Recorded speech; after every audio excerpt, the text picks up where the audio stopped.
Good to see you. Yeah. Hi, Mike.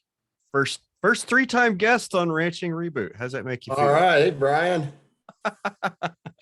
I'm in Great Falls, Montana. Oh, nice. Is the wind blowing up there today? It's cool. It's not cold, but it's cool. I'm gonna get, what is tomorrow? A high of 37, I think. Or is it Saturday? Saturday's a high of 37. So it's gonna get lots colder here. I think we've got some 30s for lows coming next week. Yeah. I Well, mean, it's kind of a neat day today because we're dropping off our we sold our mobile slaughter unit that we killed in for 7 years, and it is now it's the property of the Montana Farmers Union. Oh, nice. And they're having their convention here, and the mobile unit's pulling in at about right now. It's pulling. Big trip from St. Francis. So what are you doing for slaughter now? You still what do you have now? We built a slaughter floor in the building where the mobile slaughter unit was housed. So it's a steel building, but it was constructed to where the mobile unit could be inside. And then as we became more and more confident that everything was going to be okay, we sold the mobile unit and then put up a kill floor.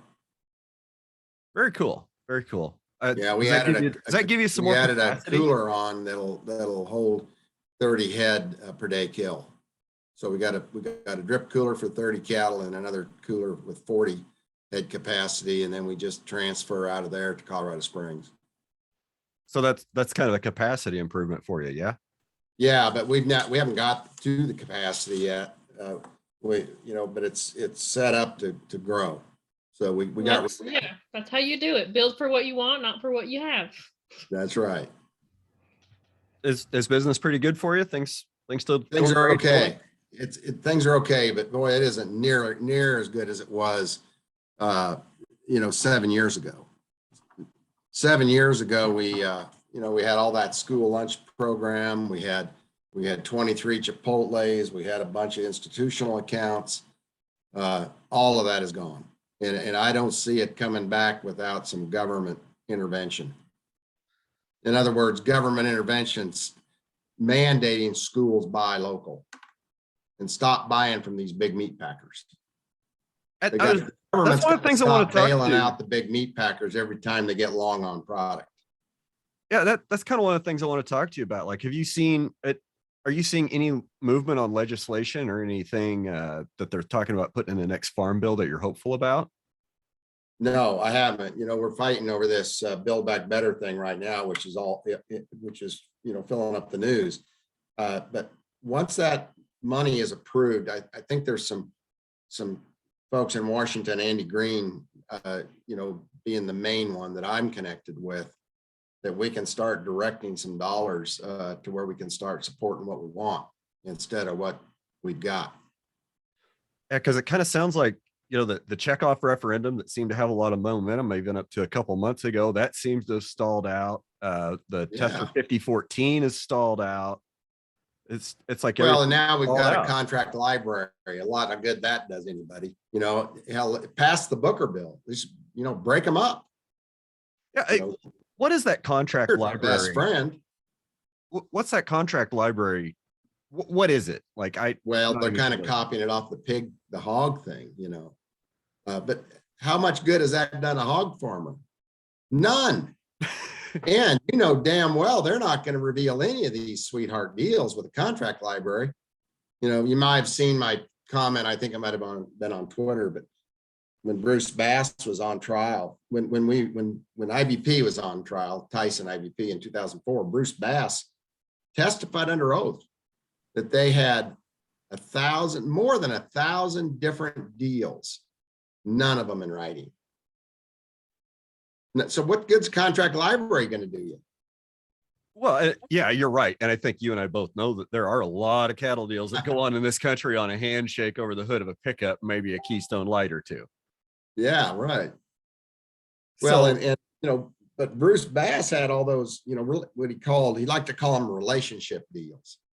In other words, give me all your cattle and I'll take care of don't let anybody else buy your cattle, and I'll give you the average of the week, or I'll give you, whatever over the average, or depending on how many and, what they were and all that. But, when you talk about nothing in writing, what does that remind you of? The mafia. They don't put anything in writing. Yeah. Right. Even Trump, when they're investigating all this stuff around Trump, there's not a lot of stuff in writing. That's the way they operate. Well, if you write it down, they can always find that's proof, and they can come back. That's bring right. that back later, and you get in trouble. That's right. So what I'm a little disconnected, and from what the markets have been doing lately, and we're kind of trying to keep the podcast current events. So we're recording this on a Thursday, and we're going to release it on Monday. So what's been going on in the markets? Are the fats recovered at all, or? Well, I haven't really seen anything. I've been, at least in the last couple of days, I don't see anything really advancing as far as the market or, what cattle are selling. I just have to do some checking on that, Brian. I'm not real sure where we're at on cash sales or anything. Things seem like they're low to me, and it seems like some of the I'll say talking heads, and hopefully nobody will come back on me for that, but there's some talking heads that are saying, oh, it's fine, prices are stable, they're up a little bit, and they're talking about hedging stuff on the board, but the price as a whole per pound, it's way down from where it was 2 years ago. I mean, we're still 20-30 cents a pound on all weight classes lower, I think. Right. But you've got your talking heads. It's their job to encourage people to feed cattle. Whether they're a land grant economist like a Darrell Peel out of Oklahoma State or a Stephen Kuntz out of Colorado State, it's their job to rally, the feedlots to get cattle on feed so the packers have stuff to kill. And that's the game we've been playing now for 30 years.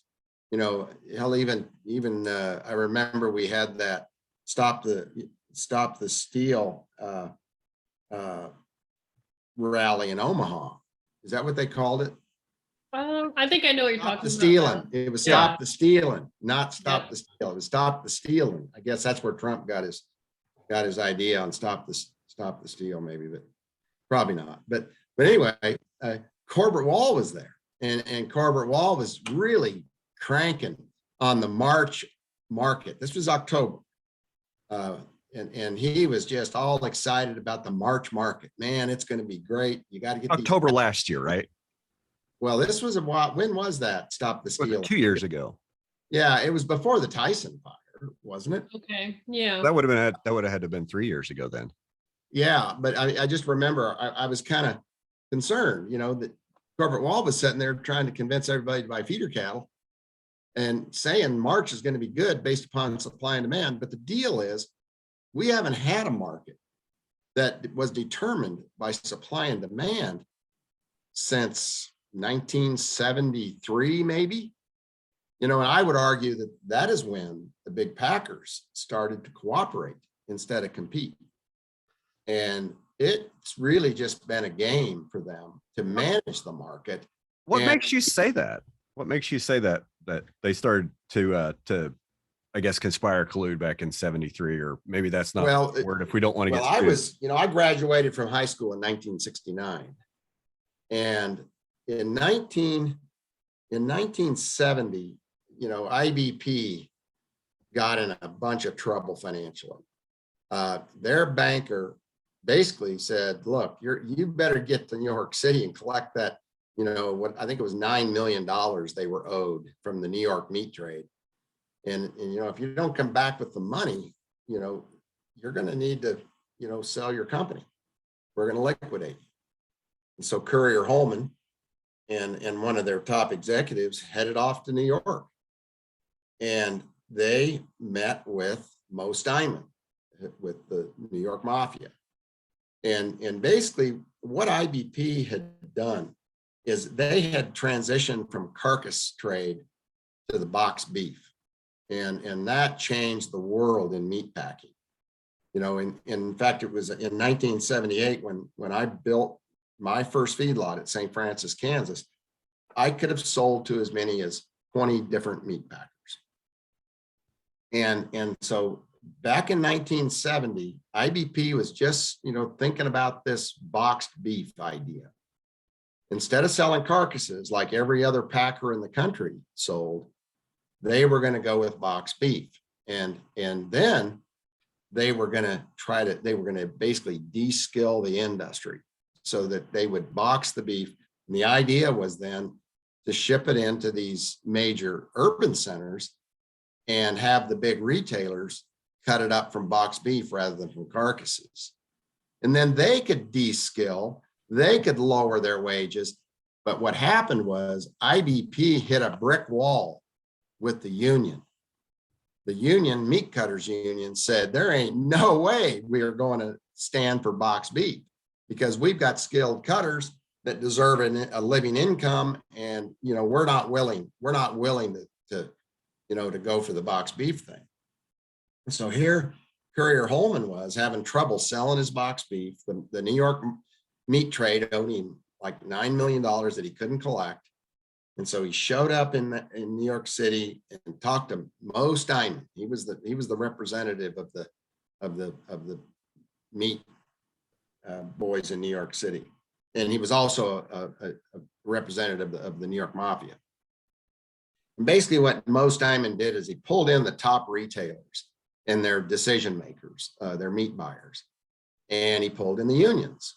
And basically they made a deal and they basically sold out. He bribed them is what he did. And IBP agreed to pay 50 cents a hundredweight on boxed beef going into the New York City market. And at that time, that represented 25% of the total meat trade in the United States, the beef trade, the total beef trade. So it was a massive amount. And so when you draw a radius around New York City, you're looking at Philadelphia, you're looking at a lot of people.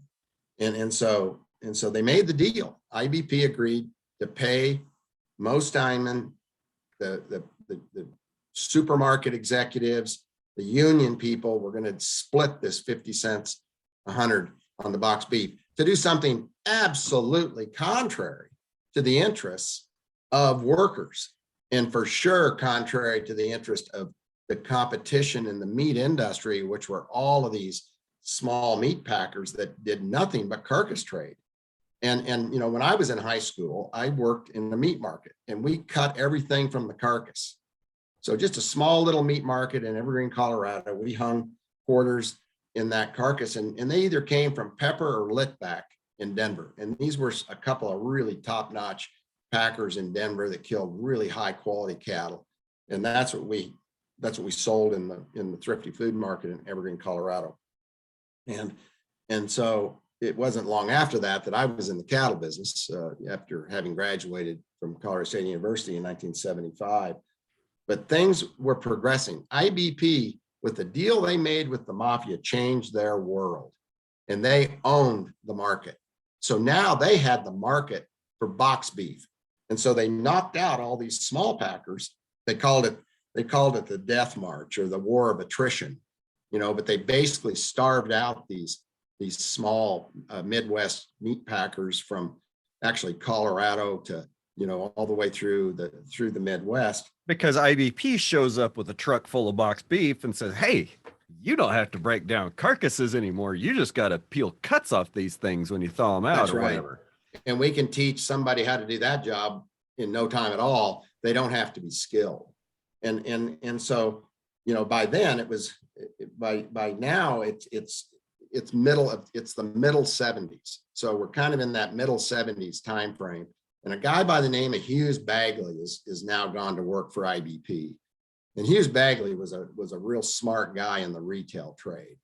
And so the big problem that IBP had after making the deal with the New York Mafia is they couldn't get rid of the whole animal. And so what the retailers decided they were going to do was, hey, this is boxed beef. We don't have to buy carcasses anymore. We'll only buy what we have a demand for. So, hey, just send us strips, ribeyes and tenderloins, and you guys can keep the rest of it. Well, you know what happened? IBP is now they're opening up the bigger plants and they're putting a lot more animals through them. And now everything's backing up. It's all backing up on them. What are we going to do with the ground beef? What are we going to do with the trim? That is still a problem today for small meat processors. What do you do with the ground beef and the trim and the offcuts that, not everybody wants? And so it's around that middle 1970s time. And Hughes Bagley basically said, well, let's put together what we would call a cattle pack. And so the cattle pack was that, look, we'll give you a good deal, but you got to buy the whole animal. It's still going to be in a box, but you've got to buy what represents the entire animal, because we got to clean our coolers out so we can keep killing animals. If we can't sell it all, we just get shut down because our coolers are full. And again, that is a big problem today for these small processors that are struggling to sell everything. And so it was about that middle 1970s that IBP invites a consulting group from New York, well, actually from Boston. I want to call it the Boston Consulting Group, but I'm not going to. It was a consulting group from Boston. Okay, so we stay safe here.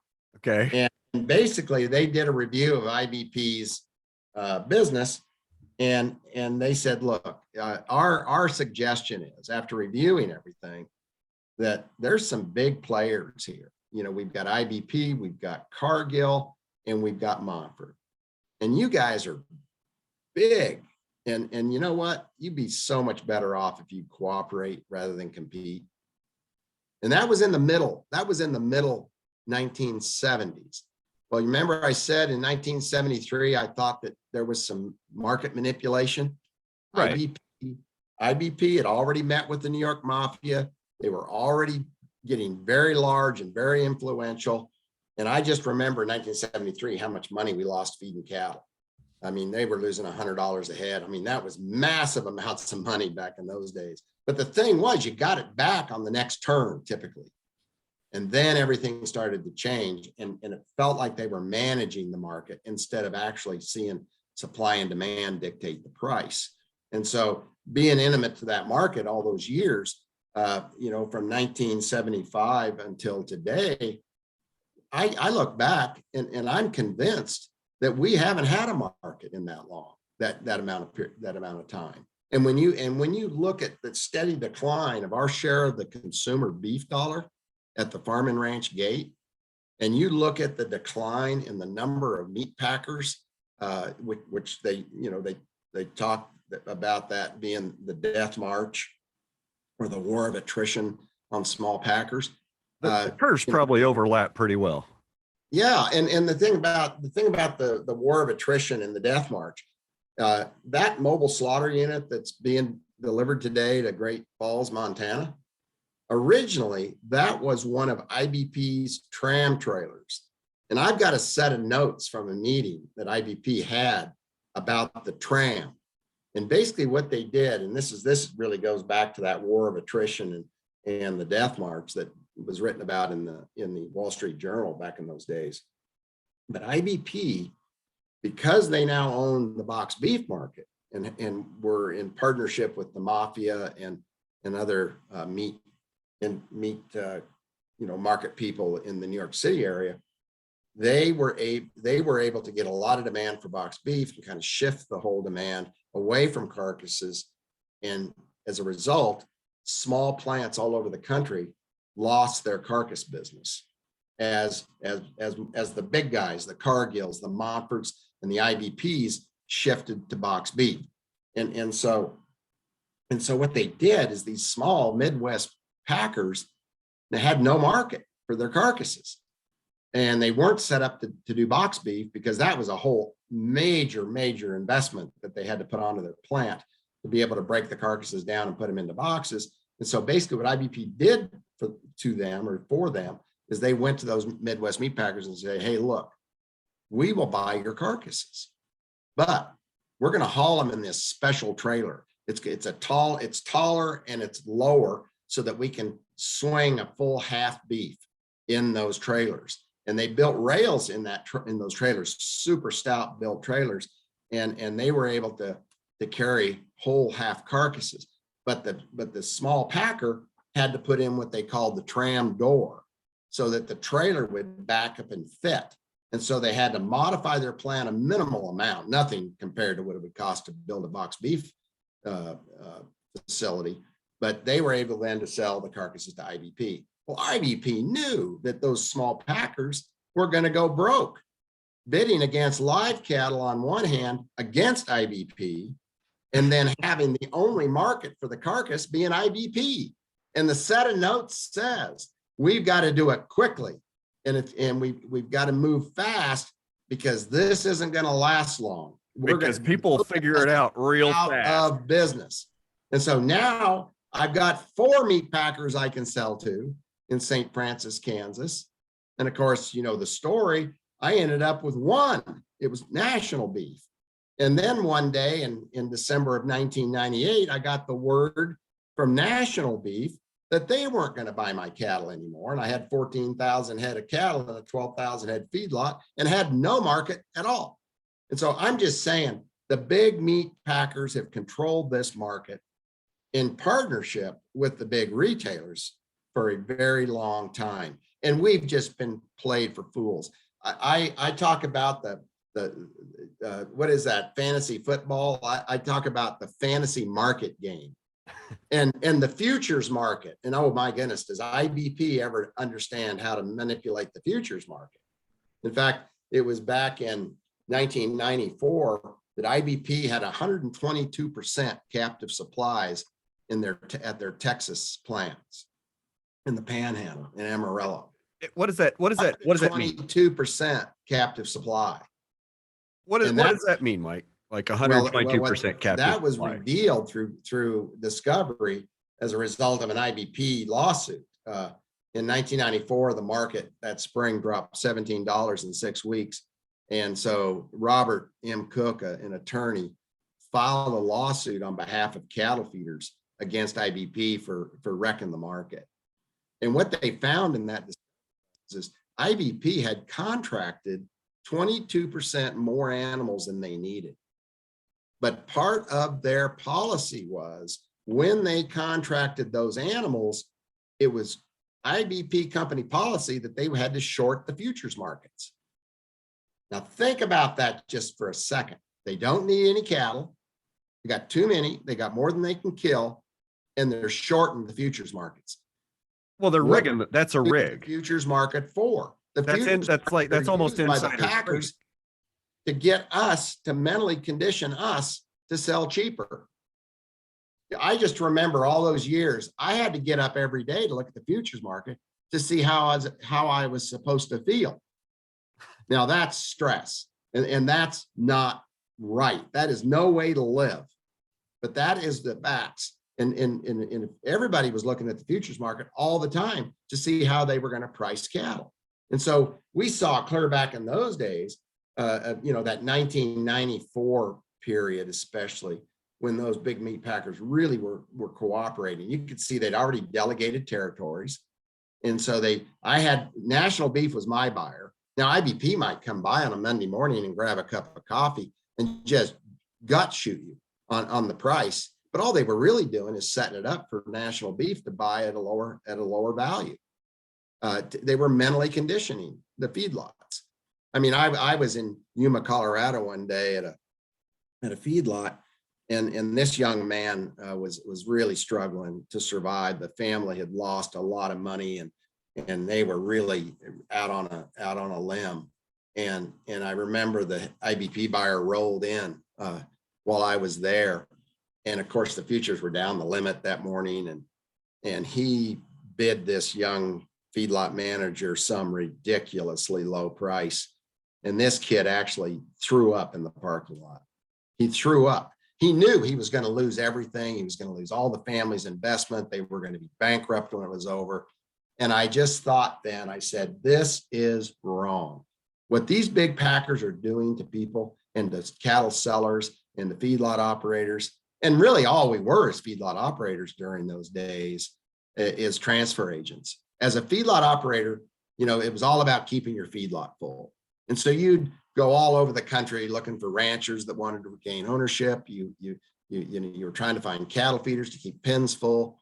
And really, in the end, what we did is we transferred wealth from people who fed, whether they were a rancher or a feeder or backgrounder or whoever retaining ownership, we transferred that wealth to the meat packer. And whether we knew it or not, that's exactly what we were doing. But once I figured out that's what I was doing, I had enough of it. And I joined a group of cattlemen in suing IBP in 1996. So just to kind of review there, guys, IBP got in trouble in 1970. They went to the New York Mafia. They made a deal. It saved their life. By 1980, they were building the big packing plant in Garden City, Kansas, which we saw a nice story this last week from NPR that Don Stoll was quoted in the article about building that slaughterhouse in Garden City. And then they wiped out my old friends, the Pepper Pack Company, the Litvack Packing Company, Alpha Beta in Pueblo, Sterling Pack in Colorado. They wiped out all of these Midwest packers. And then they basically just start managing the market with the guys that are left. And that's Cargill, Montfort, and IBP. And of course, National was 5% of the market. IBP was killing around 30-some% of the market just by themselves. And then Montfort and Cargill were in there at around 20-something%. But National was still one of the good size packer. So we always considered it to be four firm. The four firm concentration was well over 80% at that time. And it maintained that way. So I would argue that they have been managing this market for a long time. And they've had the cooperation of cattle facts. They've had the cooperation of these land grant economists that were always out there teaching their kids in the marketing class. I remember at CSU, I took the marketing class, so I understood futures markets. In fact, I owned a trading office at one time in our feedlot where we were custom feeding cattle. We could also help people manage risks with the futures market. And I feel like such an idiot, for conducting business that way for those years that I did. So anyway, I felt I owed it to the industry to sue the big packers. And we started with IBP. We'll pick on the big one. And because they were leading the way and the others were simply following.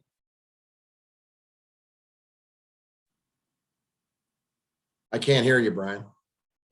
I'm sorry. Every time I hear you talk about, the lawsuits you've been through and the history you've had, and I'm always really impressed with your intimate knowledge of these lawsuits and the market knowledge. And how we got things so screwed up.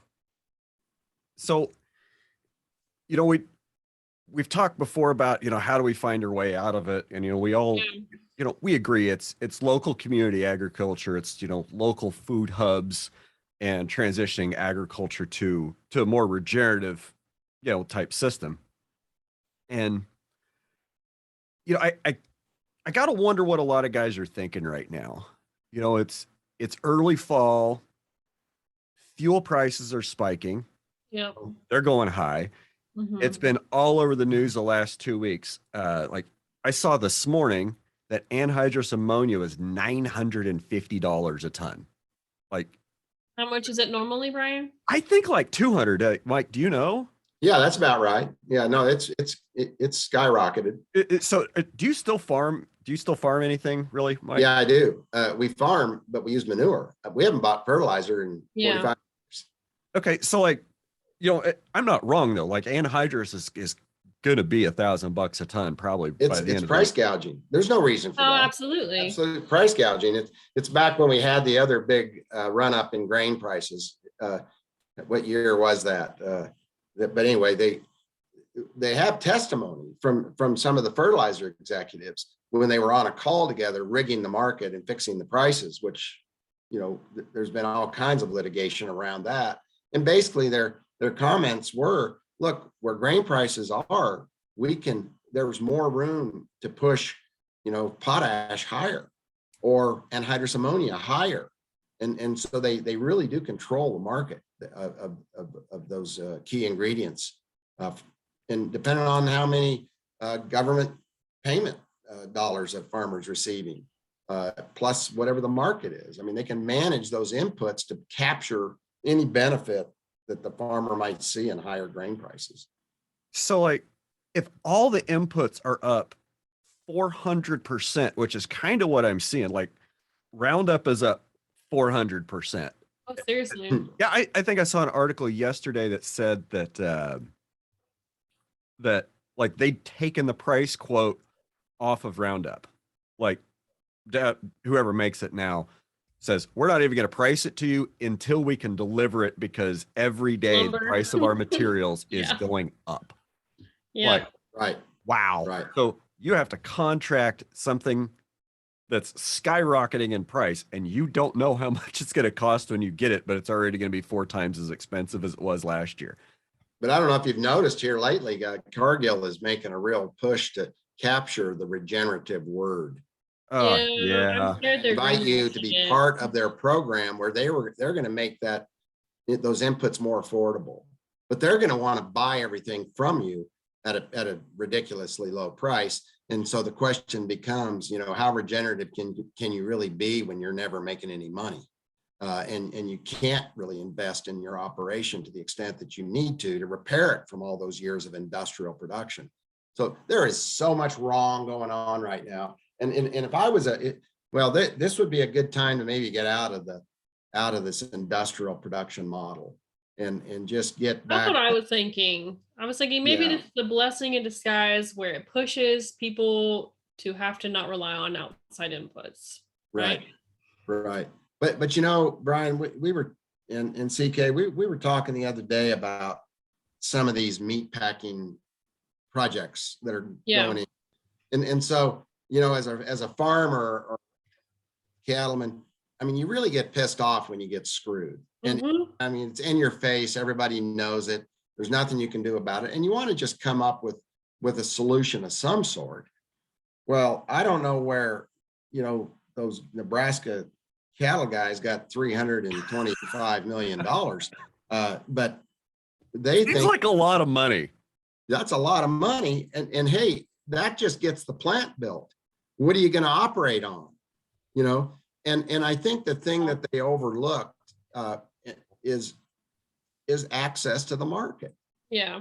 And when I look at, dealing in the market as it is today with big meat packers, big retailers, and big food service companies, it's kind of like those fertilizer markets. There is no competition. You cannot get market access. And the reason I wanted to kind of review the history of IBP is to show you how hard it was for IBP to make it in the marketplace and how much power the big retailers had. Remember, Safeway was price fixing clear back in those days. That they called it the Bray case.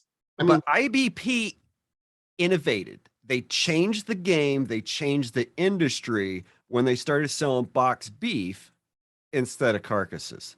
So they changed the game, and the ones that were slow to adapt or couldn't afford to change, couldn't afford the investment, IBP got their market share. So it was less than 20 years, IBP went from a minor to having over 30% of the market by itself. That's right. Yeah, that's right.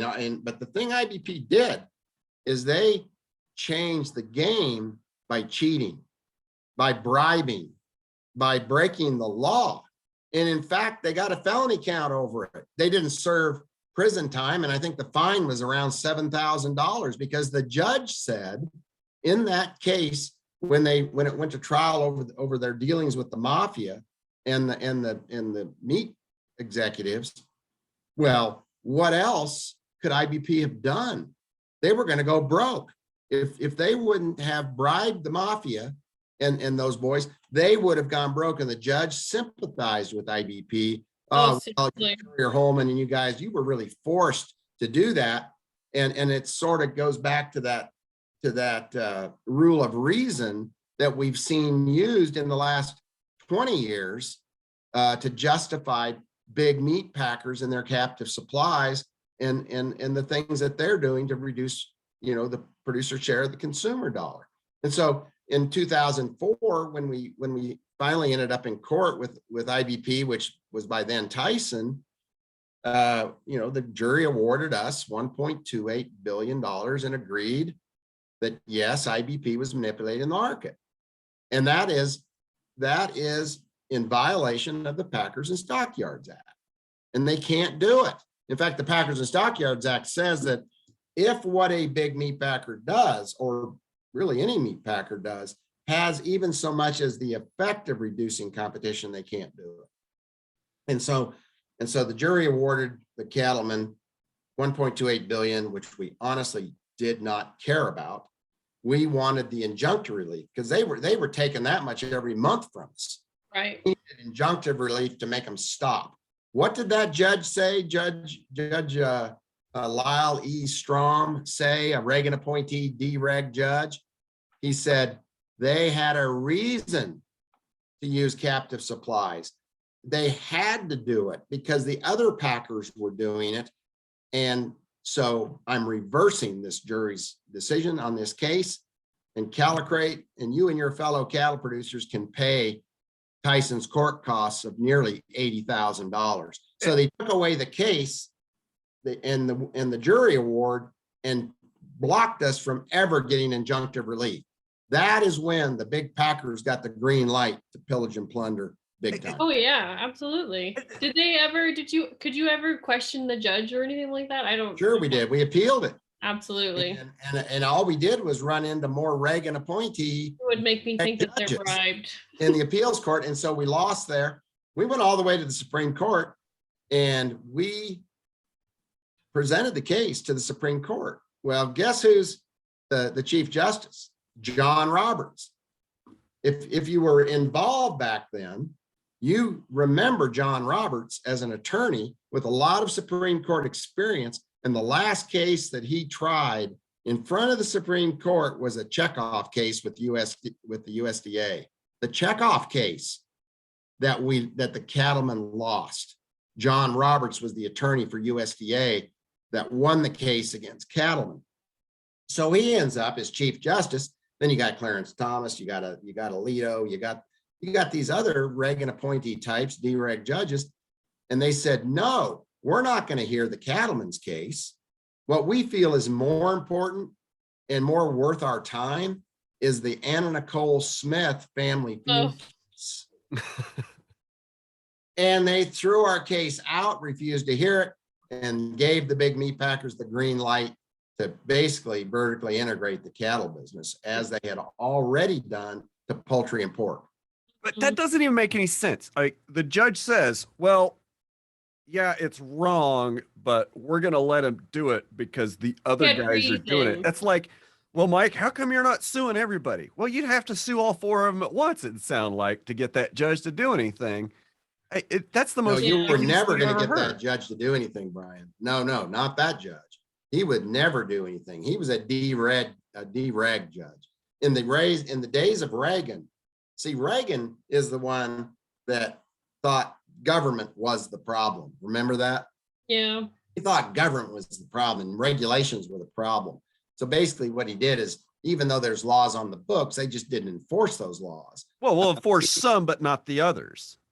Well, I mean, familiar. The Stockyards Act is as good today as it's ever been. If you look at the wording, I mean, it is a seriously strong piece of work. I mean, it's a terrific law, and yet it has had no enforcement.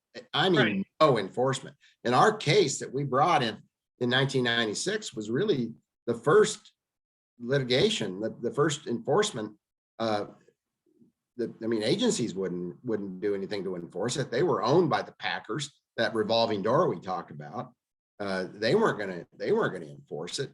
And so it was a private right of action, which was also a very strong part of the Packers and Stockyards Act. Giving you the private right of action lets you do it whether the government will do their job or not. So it took us 8 years to finally get in front of a courtroom.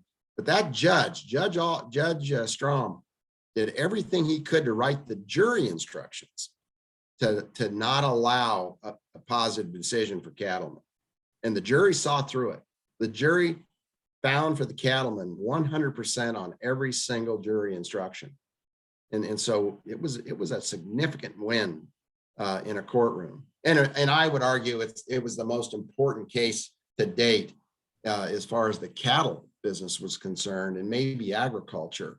Are we going to keep fairness in the markets? Are we going to keep packers from cheating the producers and really the consumers like they did in 1921? Previous to that, we started complaining about meat packer power clear back in the 1880s. You remember the robber barons? We had concentrated power and wealth in almost all these major industries. When has it never not been an issue? Yeah, I don't know. That kind of makes me think about Pharaoh. You think about Pharaoh always wins. It doesn't seem to matter what happens.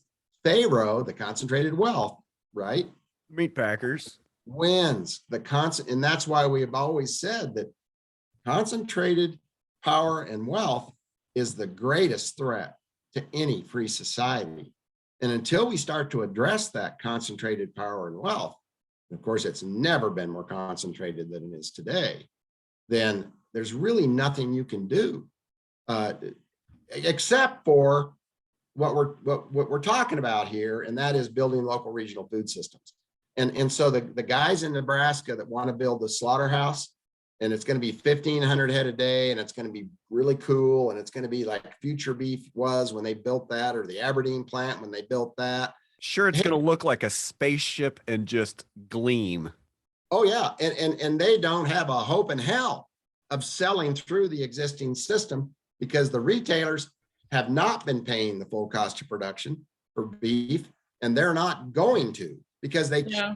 And that gets back to the judge saying, "Well, hey, you got to buy below cost of production. The other guys are. You're going to go out of business if you don't. So there's just no law enforcement that saves a plant like the one they want to build in Nebraska." How long do you think it'll last? You think they'll get it built? So that they can sell through the existing system. 1,500 animals a day. Who's going to buy that? Who is going to buy that meat? And boy, we are not dealing with packers like IBP anymore, that we're just a meat packer. We're dealing with global conglomerates. Global protein companies. Of money on the cattle side, and will happily do so to get rid of a ranch or project like that North Platte plant.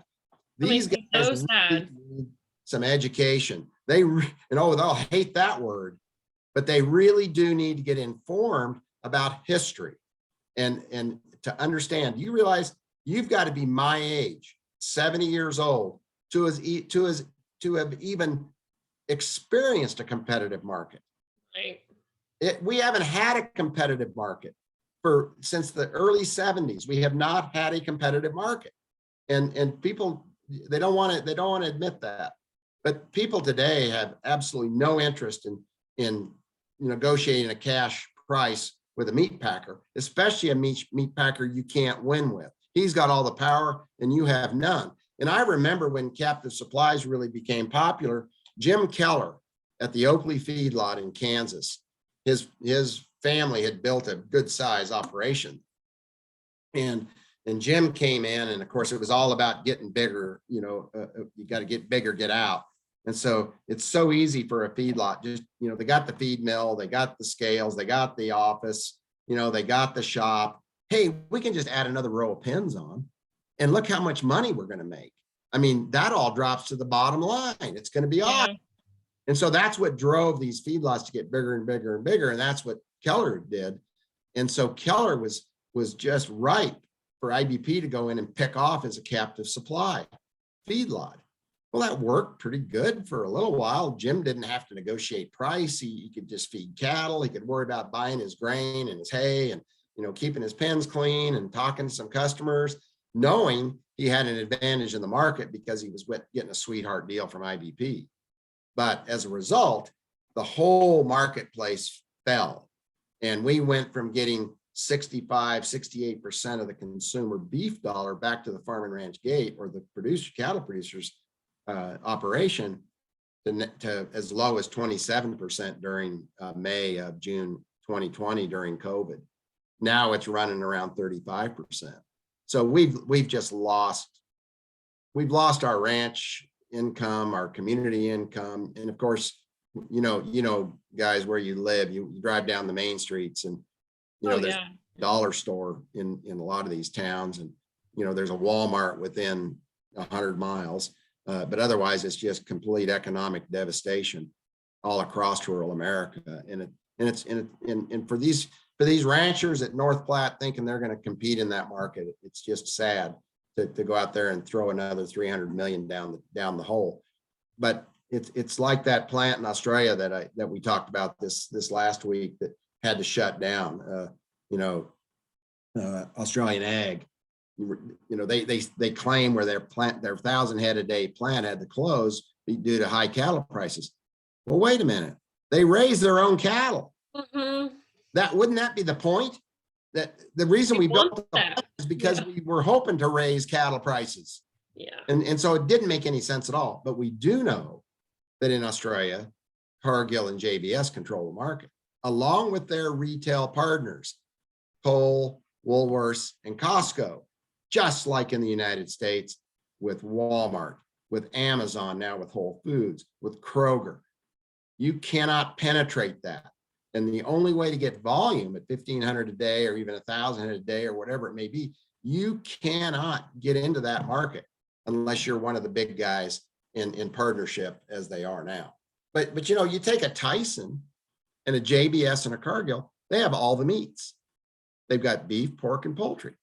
And pig meat. If they want to see a decline in beef demand, all they got to do is raise the price on poultry or pork. See how they can manage those markets? And they can do it in conjunction with the big retailer and to some extent too, the food service company like Cisco. And in chicken and pork, there's nobody left to fight them on price. Absolutely. There's no way to fight them on price. And what is going on in Denver right now? If there was any confusion about the market being controlled by a bunch of crooks, Denver, the trial is on this week on the chicken price fixing.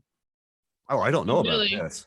Tyson, Pilgrim's Pride, Purdue, and others are being tried in Denver this week. The trial started this week with opening statements, and they are being tried for price fixing. And Tyson has already admitted guilt and has turned state's evidence for a lighter sentence. And we think we're going to build smaller of a fine. And so we're going to build a slaughterhouse. Come on, people. That is not going to happen. So my answer to this is to stay small. Just stay small and sell direct to the consumer. And hey, I'm sorry you have a 50,000 head feedlot. I'm sorry about that, but it's too big. You've gone through the pain of having too big of a feedlot yourself. I took a 12,000 head feedlot and turned it into a 1,500 head feedlot. And I'd like to see, thousands of those get back in business. We lost 87,000 of them because of this, war on the cattle market. And I'm saying I'd love to see a bunch of those guys come back, and we got to build our own local regional food systems. And we've got to build some public markets. We've got, I've got 2 meat markets and they both sell carcass beef. We don't do box beef. We don't sell box beef. We want to sell carcass product. And the thing that you get with going back, we talk about walking backward into the future. Who said that? We'll have to look that one up. But I love it. I love the idea that we can go back to carcasses, which improve quality, employ higher skilled cutters, puts more dollars back to the farm and ranch gate, more money in the meat cutters, the workers' pockets, because now we've got skilled workers, and we end up with a much higher quality, better tasting product. But here's the one thing that really hurt when we adopted, in full force, the box beef concept. After we switched all the big retailers over to box beef and food service over to box beef, is food safety. Yeah. When they started packing an animal within 24 to 36 hours from slaughter into cryovac and into a box, basically what you did is you packaged the pathogens. And when you open up that cravac at the other end where it's going to get cut, the pathogens come back to life. And so what happened? We had Jack in the Box. We had the big ConAgra recall of 20 million pounds, and nobody wanted to talk about it. But the reason that was happening is because we had shifted to box beef and lost the pathogen control that dry aging gives us. And if you look at the Wisconsin study, you get nearly 100% pathogen control with 6 to 7 days of dry age on a carcass. So, hey, let's do that. Let's slaughter on site where the animal is, like I do in St. Francis. Let's ship our carcasses into a cut plant or into a bunch of small meat markets that display carcasses hanging in their coolers, like happened in Evergreen, Colorado when I was a kid working in that meat market. And let's develop that market again for carcass beef. And I think we give the consumer a far better deal and not at a higher price, And at the same time, we get a lot more people out there killing cattle. Now, that 50,000 head feedlot that I'm sorry that you got so big, if we do this in various places around the country, then the big meat packers are going to have a hard time convincing the Justice Department why they're paying so little. There we go. Cattle. And the big retailers are going to be brought right into it because they're partners. I talk about how the big retailers robbing the bank and the packers are driving the getaway car.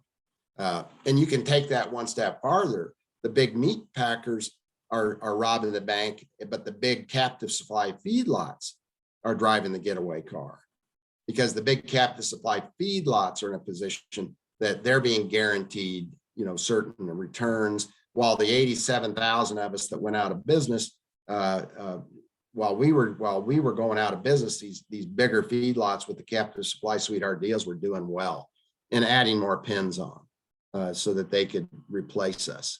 And so, but all this, they were going broke, but they didn't know it yet. Well, yeah, it was early.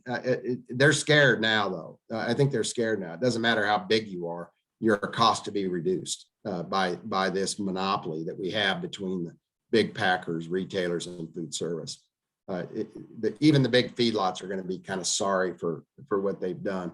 But we're probably not quite there yet. But I think it's getting there. But the deal is, if we can put a market needs information to function. And this is why transparency is so important. And rather than contract libraries, we need full and total transparency. I want to know what Cactus Feeders is getting.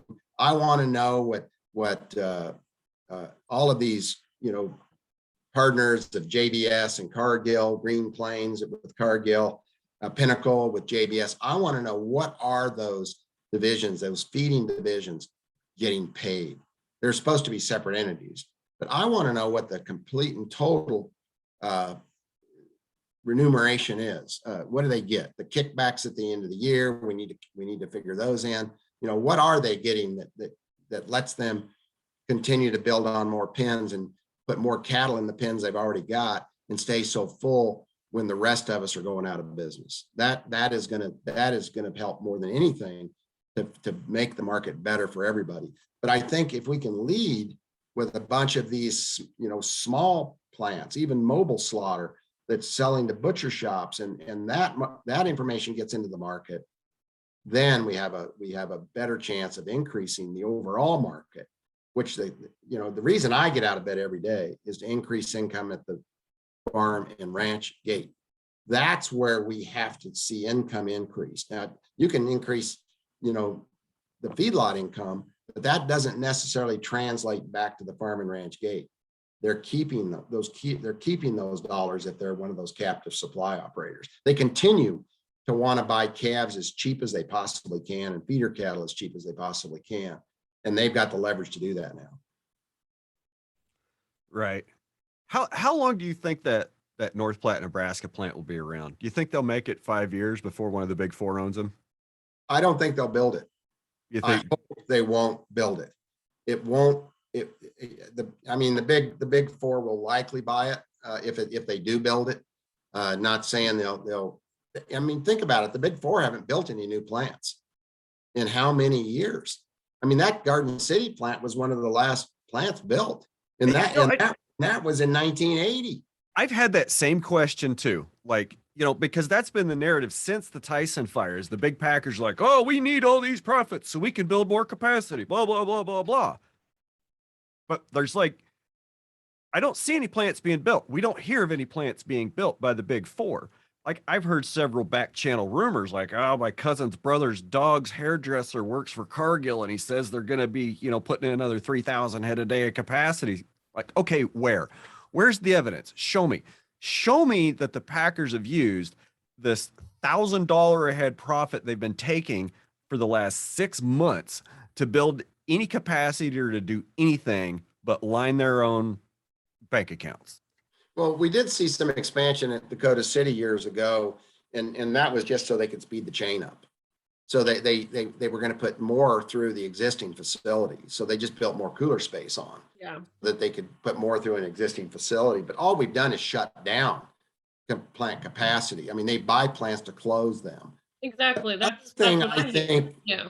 The other thing that I think the big packers are smart enough to understand is their model will not work in the future. You cannot work people under those kinds of conditions. Unless we can keep the supply of refugee workers, people that are willing to live 7 families to a trailer house, ride together 14 to a Suburban or a old broke down car with the oil pouring out of the motor, that will not work going forward, not after COVID. You are not going to be able to find the labor force that you can exploit in the way that these big packers have. And I think it's pretty whack, isn't it? Like in the being unworkable. I don't think it can work going forward. And box beef is gonna. I'm sounding the alarm on box beef. It's unsafe. IBP said in 1996, we're gonna cook your food for you. You're not even gonna have to worry about cooking food because we had to cook it to get rid of the E. coli. Yep. They'd already though said quantity is more important than quality. This is why we've got these 1,500 pound fat cattle is we're using all the performance enhancing drugs that are available, but we're decreasing quality, decreasing the tenderness and the flavor. But hey, if we cook it, low and slow, cook it for a long time, you'll be able to eat it. And we'll make a lot more money at the end of the day because we can make a lot more killing big ones than we can little ones, but we'll discount those big ones, but we're going to want them. We want the big ones. So I don't think their model works going forward. I think it's over. And I think we've got to rebuild the food system, and we have got to decentralize it. We've got to have community-based, regional-based food systems. Can I also add, we really need to educate people on how to buy their food, because that also has an impact on it. Even if you're not a producer, how you're buying your food makes a huge difference in the community that you're supporting, and also the demand that you're supporting. Like cooked food, like I get that it's convenient and stuff, but sometimes it's not. Well, CK, that's going to be a tough one there because they already know how to buy food. It's the cheapest. You know what I've always thought somebody should invent this technology. There's a scanner as you're pushing your cart out of the Walmart or out of the Costco. IBM's kind of made that. Yeah. So I want a scanner that's going to look at your basket of groceries as it goes out, and it's going to give you a rating. Human exploitation, animal suffering, community degradation, environmental decline. And you're going to get rated as you go out the door. Like how you support society. So now you're going to know, and then there's going to be a dollar figure come up of what those groceries really cost. Now you're talking about something like a cost that went into that basket of food. You're talking about like a social credit score for food. Oh, heck yeah. There you go. I don't know. I don't know how I feel about the whole social credit thing, like they're implementing it in China. Like, oh, you spit on the sidewalk last week, Calacrate, so you don't get a bus ticket today. You got to walk to work. It's like Harry Potter. That kind of surveillance, like, I don't know, but you bring up some really great. It's peer pressure. It's peer pressure to get people off the aggressive price shopping consumerism. It's what's driven the growth of Walmart, and it's driving the growth. Well, I think of Yeah, more stores.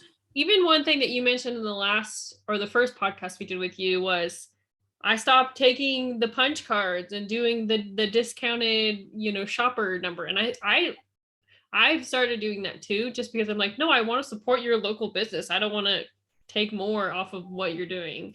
And so I mean, I get it, because I have a lot of people in my life who they just want to buy the cheapest thing and they don't think about what kind of quality groceries they're buying. And I always, because we're in the industry, I always think about, no, I want to invest in my body living forever. So not forever, but I really think I think we've got enough people like you now that do want to buy that way, that we can support some growth in yeah. this alternative local regional food system. I think in the urban centers, there's a high enough percentage there. We've proven it in Colorado Springs with Ranch Foods Direct. We've got a really nice customer base there. And John Tyson could come to Ranch Foods and stand at our door. And he could say to the customers that come in my store saying, hey, we got the same thing as Calacrate, except it's cheaper. Of course, he doesn't. But I think my customers would, walk right by. They wouldn't have the time. They wouldn't take the time to even talk to the guy. Yeah. They just want to support community and they want to eat well. And you know what? We've got our second generation now. It's been 21 years since we started Ranch Foods Direct. We've got the second generation. The kids that grew up eating from Ranch Foods Direct are now working with us. That's cool. Maybe it's summertime job during college, but these are the kids that came into our very first retail store in our original location and looked through that door, that glass door into the carcass cooler. And every morning, the first thing you did, and maybe you did it at noon too, is you got the Windex out and you washed all the nose prints and handprints off the windows. Mm-hmm. The kids that led their parents through that carcass cooler and into the cut room on a tour. And now they are working with Ranch Foods Direct. And I guarantee you they are not buying anything from a Walmart. Those are the best kind of customers to have. Those are loyal customers for life. Yeah. So, hey, Brian, can I go back to that Nebraska North Platte plant just for real quick? Yeah. And, before we go today, I want to talk to you about the Bander because I need to use one.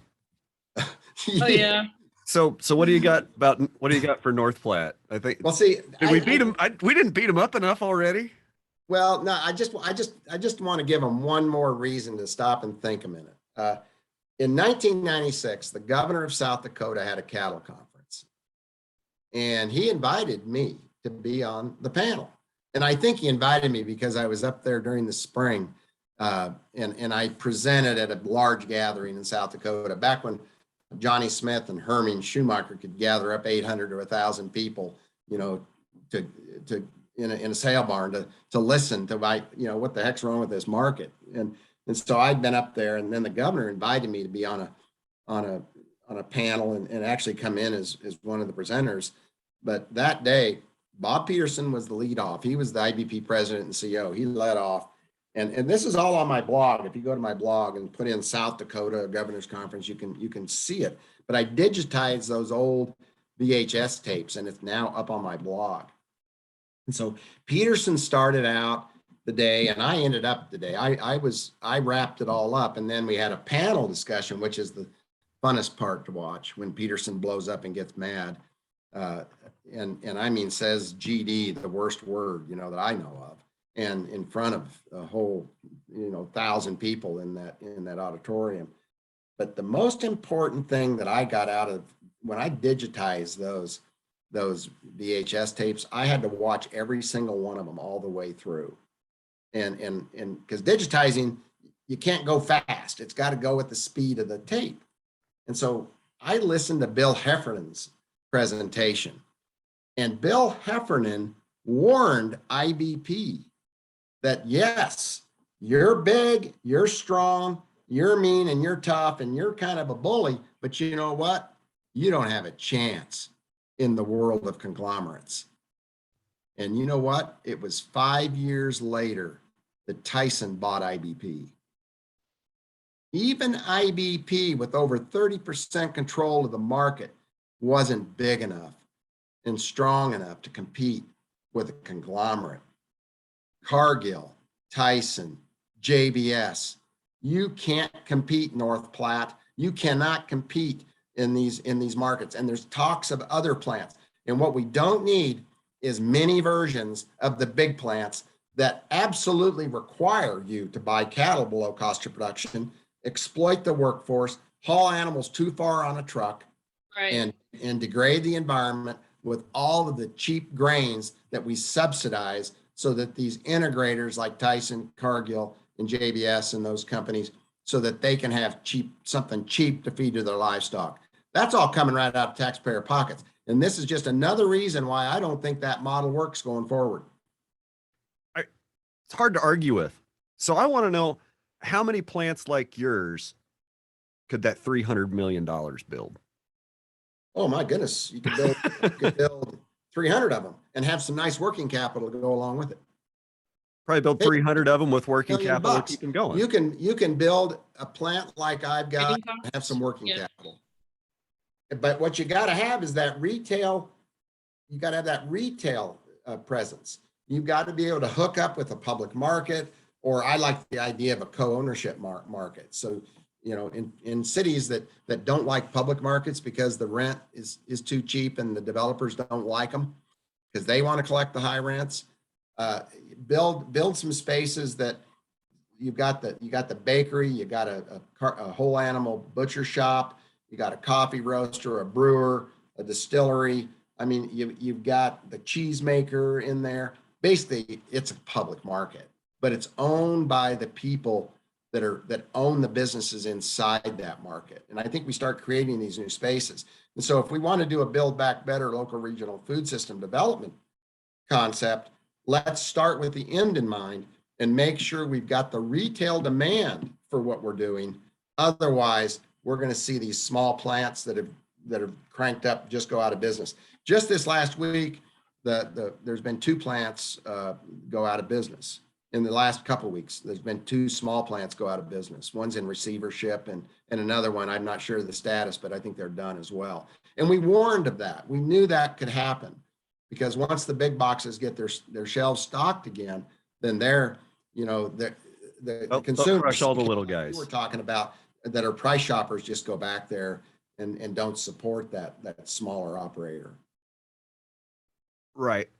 So, we had a question on Twitter, and you helped me answer it. And for our listeners, the question was, what's the difference between a public market and a grocery store? How could a grocery store function more like a public market? Do you want to define that? Yeah. Well, we were talking about food hubs, and what I see too is becoming a food hub. And so basically you've got the goods of the region that are being aggregated in this space. That's a public market, so it's got full retail available, plus wholesale. So if you're a restaurant and you want to come in and buy meat or buy produce or whatever, you can, and you can buy it at a good rate direct from farmers in this space that we could call a public market. It's very high energy. It's the place where everybody wants to be. It's got a great beer. It's got good coffee in the morning. It's got the pastries. It's got the best hamburger of anywhere. It's got the best carnitas, tacos. It's just going to be the place to be. And so you compare that to a grocery store. Well, a grocery store is buying from a distributor, and they work on a margin. And they are just not going to be able to buy from farmers and pay them a decent rate if they're going to compete with the Albertsons, Safeway, Kroger, Walmart type, Whole Foods companies that are just, maximizing returns. And there's a slide that I use in my presentations. You'll find it on my blog, but it's the return on equity slide. And you're going to see the big grocer, making 20%, the big packer making 17%. And then you've got, and in fact, the grocer's making more like 30%.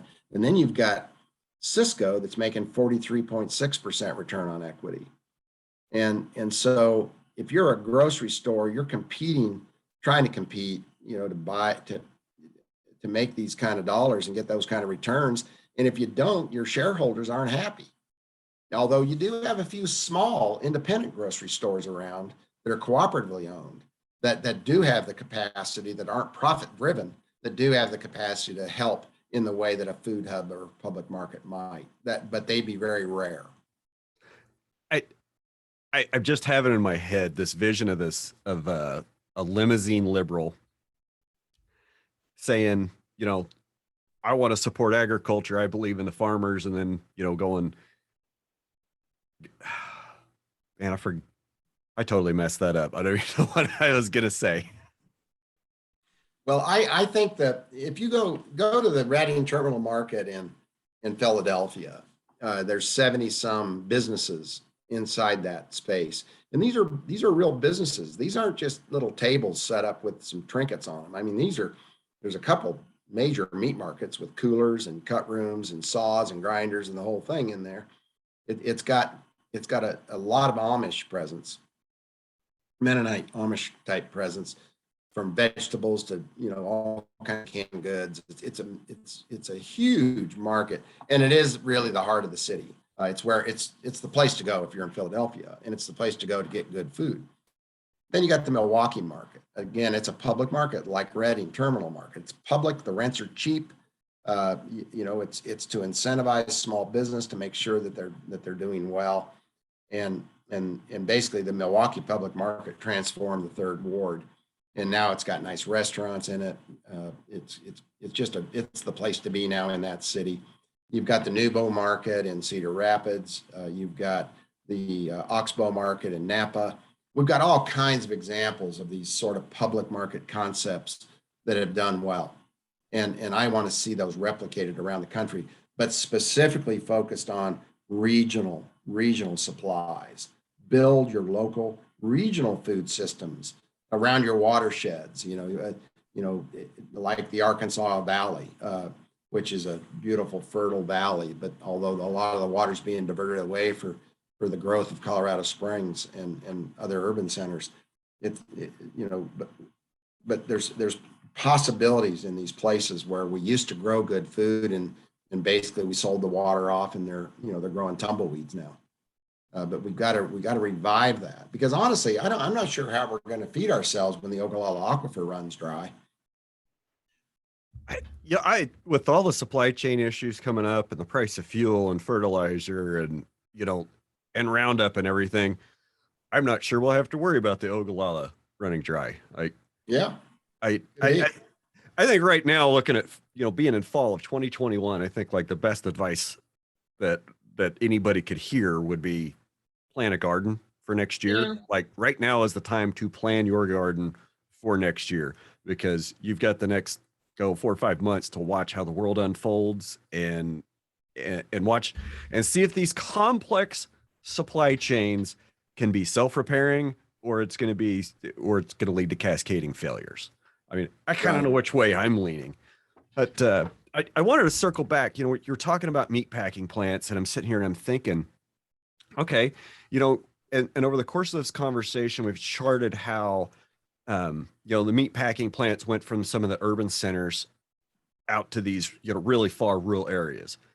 And we can only have these concentrated meat cutting operations that exploit labor, that take unskilled labor, pay them pennies in a marginally safe and healthy working environment, and we put all these people in there, and, you couldn't have a community like that somewhere like in Chicago and not be noticed, but in Garden City, it just kind of grows and people think, well, that's what it is. And when we see the growth of Garden City, which is, I think that there's 20,000 people back in the mid 70s. Is that right, Mike? And it's, I'd have to, it's in that article that came out this last week. And it's like 40,000 now, 43,000. It exploded. But at what cost? You talked about all the meat packing plants west of there to Pueblo that are now gone since the mega plant at Holcomb got built. I think all the ones east, because I'm east of there, and I drive past that stupid thing when I go to Colorado every once in a while. There isn't a meat plant left out here. I mean, I can go east from here and find a few. Like there's Attica and Anthony are within an hour, but going west, there's nothing. See, and that's the death march war of attrition that the Street Journal was talking about, is when IDP did that. And he did it right in the face of the Packers and Stockyards Act. He did it, they did it right in the face of us knowing very likely what would happen. They had congressional hearings about it and nothing was done. Kind of like this last congressional hearing we had that thought a contract library would be a good idea. I mean, they completely sold us out. David Scott, the chair of that House Ag Committee. Come on, Chairman Scott, you can do better than that. He didn't sell us out, Mike. Trying to protect his chicken integrators in his state, but my goodness, that was sad. And to open it up with the Texas A&M book, you know, with all of the economists that ask permission to say anything from a meat packer before they do. Yeah. Economists, cattle facts, that you got to wonder where they get their information from and who's spinning stuff for them. So well, they make it up. Yeah. They just make it up. I mean, you know, it's like that land grant economist that's getting, you know, funded by, you know, whoever it may be, big ag. I mean, they basically design the study to guarantee the outcome. And they had to reach pretty deep on this Texas A&M thing to go back to a different time frame, totally irrelevant to the one we're in now. And they based all those outcomes based on, you know, irrelevant previous, you know, I hate saying the word, but it you know, a marketplace that wasn't even relevant. What word, Mike? Your audio dropped out. I hate to say the word market is because it isn't one that exists. It's a price. It's the price that they've conditioned us to accept. Yep. You know, I can't help but wonder, you know, here we are in the middle of 2021, woke culture. And, you know, there's this, what's going to happen when that group of people finds out about what really goes on in a meatpacking plant and how exploited some of this possibly undocumented immigrant labor force is being exploited. Like, you got to wonder you think the meat packers are aware of that? Do you think they're worried about it? Is that why they're investing in fake meat? You know, Brian, we've told this story. I mean, look at the meat racket that Chris Leonard wrote, Fast Food Nation. I mean, Eric Schlosser, you know, he talks about Kenny at the Greeley plant, the ConAgra plant in Greeley, and how abused he was. And of course, you go back to the jungle of Upton Sinclair, and I would argue that it's worse now than it was then. They just don't care. I just don't think people care. And then we come in through COVID and the way we've stacked people shoulder to shoulder in these plants and made them ride, you know, 10 to a car and sleep 7 families to a trailer house. I mean, and then David Scott, Chairman Scott, Ag Committee Chairman, holds a hearing and doesn't even find anything wrong. Everything seems to be okay. All we need is a contract library. I mean, Senator Booker has got a way better plan for going forward than anybody else I've heard from. And yet we're discounting him. We don't even want to talk about it because he's thinking, you know, these outfits have to be a lot smaller. Well, I certainly agree with that. Well, let's give him a little attention. I mean, okay, let's talk a little bit about Cory Booker and his buddy Elizabeth Warren's plan and what they want to do with CAFOs, and tell me why you support it. Well, you know, you ask for more than you're going to get. Booker's saying, well, we want to limit a CAFO to 1,000 head. Well, you know what it does is it now becomes a family operation. But in order to, you know, let a family make a living on 1,000 head, they better have a market. And so, you know, I think he's got a pretty good plan for that too, because he wants to break up the big packers. The heck with this idea that we're going to make them behave. You're not. They're too concentrated. You got to break them up. I am with Booker. I would love to feed 1,000 cattle. and be able to make a living doing it. You know, and if I needed more, I could buy some from a neighbor, you know, for my slaughter facility. But, you know, you're not going to have 1,000 animals. I mean, obviously that's not going to happen. What I'd like to see is 87,000 of those feedlots that we lost come back in business. If that happened, you'd see a big movement back to rural America again. We would be, I mean, one of the biggest problems in the urban centers is just too many people. There's too many people coming at them, you know, because they've lost their opportunities due to concentrated power, monopoly power. They've lost their opportunities as independent business people. Let's create that environment where an independent businessman, whether he's a butcher or a baker, a cheesemaker, you know, a dairy farmer, a cattle producer or feeder, whatever, can make a living again. And all we got to do is increase the percentage income at the farm and ranch gate of what a consumer spends. You know, we talk about regenerative agriculture. You're not going to have regenerative agriculture unless you increase the income to the guy that's the steward of the land. You can't afford to be a good steward of the land if you're talking to a bankruptcy attorney. That simply doesn't work. And I love John Eichard. You know, I was up to John Eichard's place at Fairfield. It's been several years ago, and he had a conference there, kind of a gathering there in Fairfield. And I got invited, and you know, he goes way back. I mean, John's 84 or 5 years old now, but is probably knows more than anybody in the economics profession than anyone else that I know of. And because he's got the history, and he, you know, he's one of those guys that, like me, thought industrial agriculture was the way we were going to feed the world, and only realized later that, okay, that was wrong. This isn't, it's not sustainable. And so John loves the word sustainable. Well, we lost that word. How many years ago did we lose sustainable? Now we're losing regenerative. But we lost family farm, we lost humane, we lost hormone antibiotic free, we lost all that stuff. You always lose it because the big guys co-opt the words. And so I go to John and I say, hey, John, I really like this word regenerative. So, you know, like it was 7 or 8, maybe longer years ago. And he says, Mike, yeah, that sounds great, but is it sustainable? And he got me. He got me. He made me think, yeah, you're right. We can do all these great things with soil carbon and rotational grazing and all this management stuff that we can do around soil and so forth. But is it sustainable? The only way it is sustainable is if we increase income at the farm and ranch gate and give that farmer a bigger percent than 14 cents out of the food dollar. You have to do that. And that's why I like Cory Booker's bill. Cory Booker is a champion for independent family farm agriculture and ranching. So what's bad in it?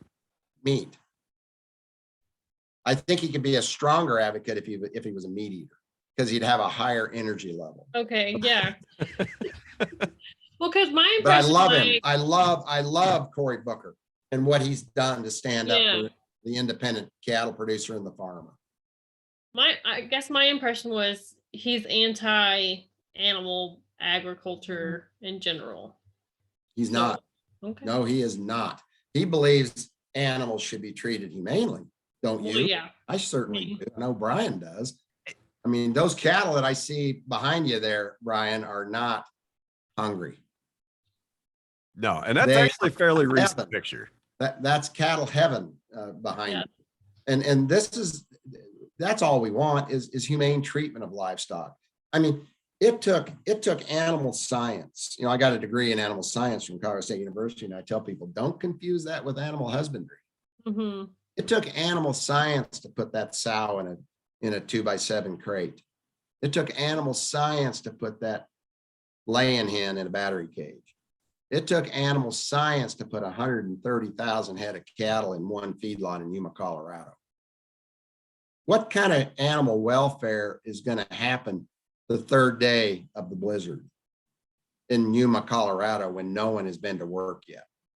And you've got 130,000 head that want fed. I don't know, not very good. What kind of animal welfare do you have when you load a fat steer in South Dakota and truck it 500 to 600 miles to a slaughterhouse because they're all broke and went out of business. And you got to go to Garden City from South Dakota or wherever. How humane is that? It's not humane. No animal should have to travel that far, especially when they weigh 1,400 pounds. That's just not right.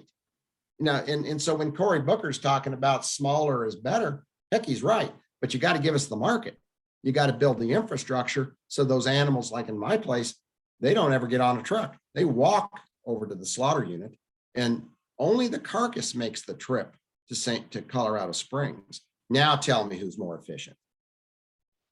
It's hard to argue with. I mean, it's slaughter pretty waste clear. Remain behind. It's turned into compost and goes back on the soil. Now tell me who's more efficient. We use between 30 and 50 gallons of per animal process. This is on cattle. 30 to 50 gallons of water to process an animal. The big packers are using over 700. Who's more efficient? We pay our workers a living income. Tyson and boys don't. They live 7 families to a trailer house in Garden City, Kansas. Who's more efficient?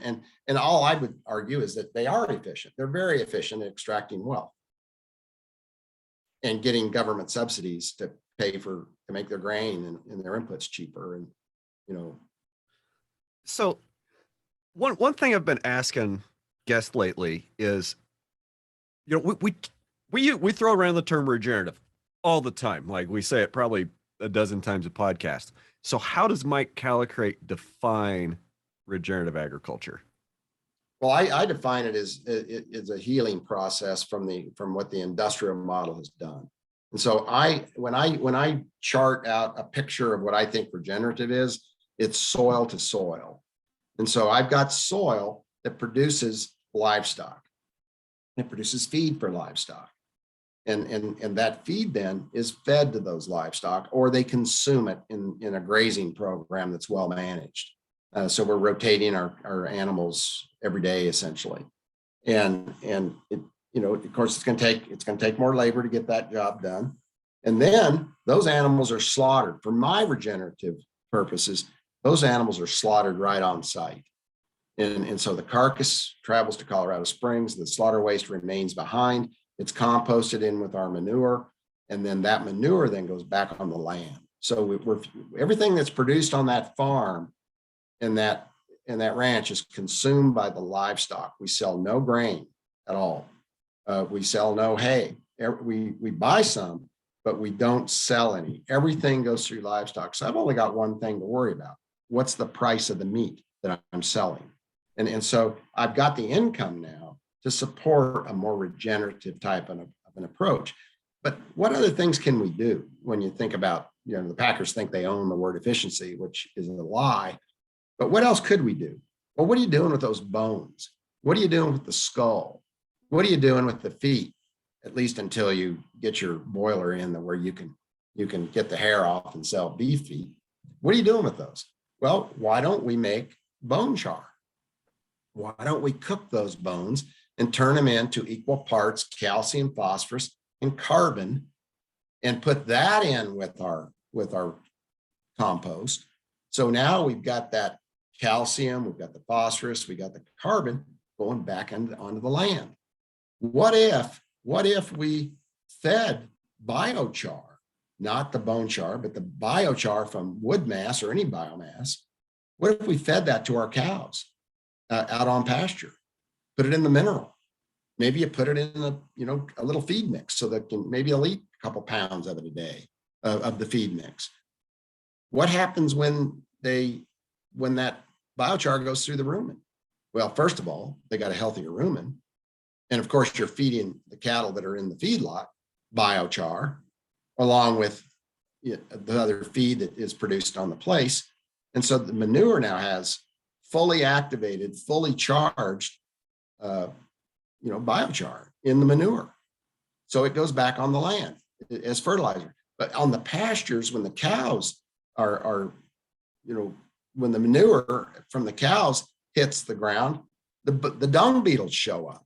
And the dung beetles show up because you haven't killed them all with a damn stupid insecticide program, which makes it more regenerative. And so now the dung beetles are burying that manure along with that biochar as much as 18 inches into the soil. And so now what happens when it rains? You got all these holes in your pasture, right? Looks like you've stuck a pencil in the ground everywhere you go. If you've got a good population of those dung beetles, now you got better infiltration rates. And we didn't have to do a key line process to make that happen. We did it through dung beetle action and through rotational grazing. And so, to me, we always need to think about enterprises that we can stack that help us to become more profitable so that we can become more regenerative. I mean, regenerative might be building a mile of fence every year, a mile of new fence every year. And I mean, look at the shape fences are in ranch country. You can tell they've been under pressure. They can't even put up a wire, let alone a new post. And so you've got to be profitable to be regenerative. And for me to be profitable, I have to sell meat. I cannot be regenerative selling livestock, because everything we're producing on these ranches today, I don't care whose program you're following, we're selling below the real cost of production. I think you're absolutely right. So can we talk about the bander for a while? Sure. So controversially, I know I've taken the stance in the past that, I mean, you can see behind me all my beautiful cows with their beautiful horns. I've taken the stance in the past that, I carry a weapon and I believe my cows should be able to carry weapons too. And, I am a man and I should not take away, a God-given weapon from an animal. That being said, they can be mighty inconvenient to get down the chute to do anything with, like put ear tags in or put a brand on or preg check. So I'm thinking about maybe banding some of the horns off of some of my ones that aren't quite as pretty as the ones that are up front here in the picture.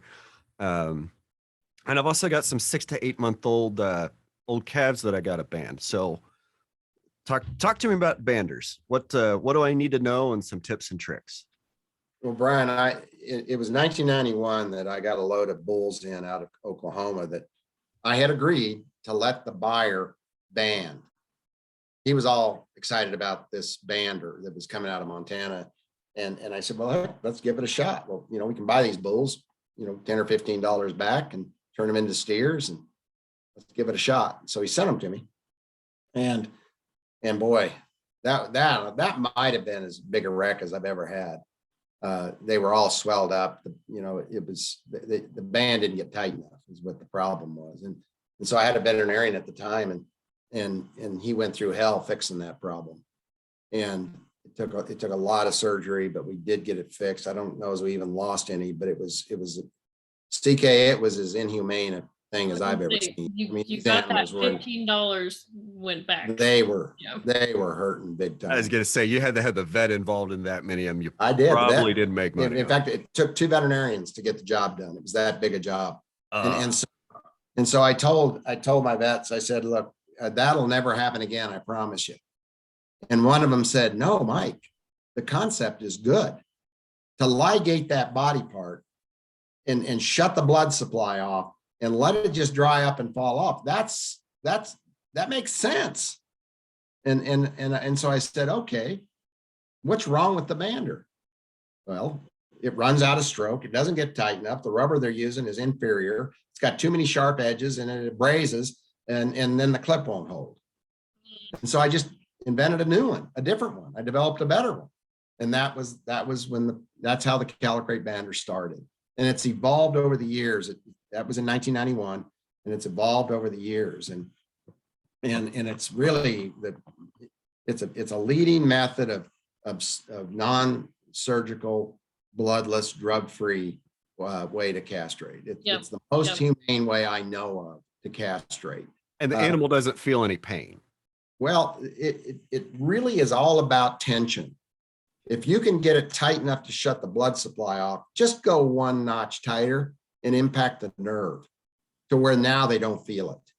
And where we really learned a lot about that, what we call compression analgesic, is with removal of red deer and elk antlers for velvet antler, which sells around the world for supplements and so forth. And so we were working with a group of veterinarians out of New Zealand. In fact, they were the equivalent of the USDA in New Zealand. And the red deer velvet and red deer meat is a big deal in New Zealand. And so they were using the Calacrate bander and putting that rubber around the pedicle, the base of just below the pedicle. And that's the hair, right? The hair at the base of the horn. Yeah, and it's that little ridge of ossified bone. So it can still grow back, right? It's just right at the base of the antler and above the hair. And so what they do is they go in there and they put that band below the pedicle and they crank that thing up to like 100 and some pounds pressure. And what they figured out is, and they measured various tensions, but they settled on a certain amount of pressure that when you put the saw to the antler, you didn't even get eye movement. There was no body movement. There was no convulsing. There was nothing. I mean, didn't even get eye movement. Yeah, it's just like. And if you put the saw to the antler without anything, I mean, hell, they break their legs. I mean, they would just, it was the most horrendous pain ever. And so anyway, we learned about this concept of compression analgesic. And so what we did then is we developed a tension indicator on our bander that gets the right tension. So it doesn't matter how big the bull is or how small it is, it gets the right tension. And so now you just don't get the complications with the thing. But that's just how it evolved. And then one day I get a phone call from a veterinarian, a consulting veterinarian in the Texas Panhandle. It was calling on the big feed yards down there. And they were getting a lot of Mexican cattle in with big horns. Mm-hmm. And they, you know how the bunk management goes with those big horns. Now, instead of 9 inches per animal, because they're taking turns at the bunk, they need 3 feet or 4 feet. Well, now it's 6 feet. Yeah. It's 6 feet per animal. And so, and of course, the meat packer, there's no way they wanted those animals with horns because you couldn't get them in the kill box and do a humane kill on them. So that was a real problem. And so anyway, the veterinarian in the feedlot down there, he just put a band on. But again, he put the band down on the hairline, on the hair, kind of like the elk, it's below the pedicle. And by the way, on that elk, once you remove that antler, then you cut off the band, and then they grow back another antler next time. See, so you didn't limit. Oh, the other thing is, if that animal did not experience pain when that antler was removed, they were a lot easier to handle to get in the next time. Yeah, because they don't have that memory, right? Yeah, they didn't forget. And so anyway, they started taking horns off of these. I mean, my goodness, they got 2 and 3 inch bases on those horns. And so they put the Calacrate bander on that horn, and they learned that, well, you got to get it right down on the hair in the soft tissue. And then it might take 60 days for it to eventually heal up and heal over. But it was amazing. The pictures he sent me, you'd see these big antlers like that, bigger than the cow that's behind you in your picture. But that's it was just a smooth head. It was all healed up, 100% healed up. And what these feedlots got to doing is they were buying a lot of those horn cattle, and they were some of the best performers at the IBP plant as far as carcass quality.